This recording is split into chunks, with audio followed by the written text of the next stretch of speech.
So we've got one asking about employees over 70. So if they return to the workplace of their own choice, does the business face a great liability if they get COVID-19, even if they've done everything they can do, everything that's possible? So, for example, providing PPE. I suspect that's probably one for me. Yeah.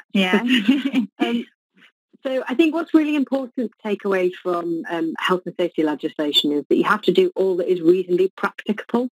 That doesn't mean you have to do everything. So you have to work out what is reasonably practicable for your business. And the way you go through that and to establish those things is through your risk assessment. So your risk assessment should take account of higher risk categories of persons and if there are additional control measures that you need to put in place specifically for them.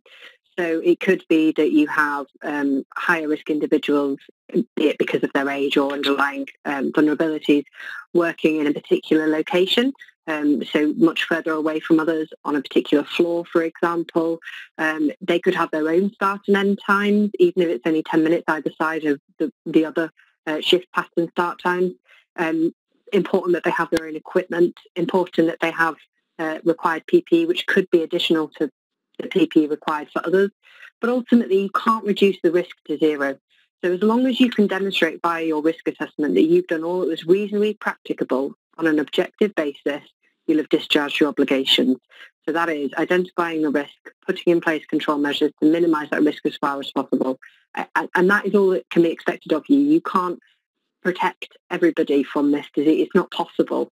And the expectation isn't that you do that. It's just that you have taken into account the risks and responded appropriately.